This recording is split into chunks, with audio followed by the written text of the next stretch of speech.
Guys তো এটা একবারে হলো নিউ, ঠিক আছে? এটা হলো গাড়িতে ফিটিং করব, করে আমরা হলো ব্রেক সিস্টেম কমপ্লিট করব। তাই আপনারা দেখেন দেখবো।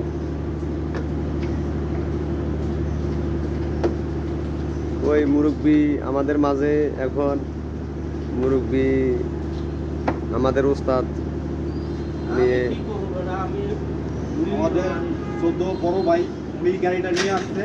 ওনার গাড়িটা প্রবলেম ছিল, তো ওনার গাড়িটা হলো দেখতেছি, এবং হলো ব্রেক সিস্টেমে 100 করে কাজ করবো ইনশাল্লাহ। আপনারা ভিডিওটা অবশ্যই দেখবেন।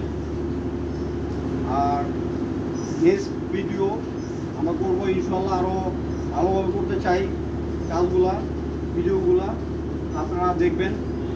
ওয়ান ম্যান আলামিন ভাই, ওয়ান ম্যান।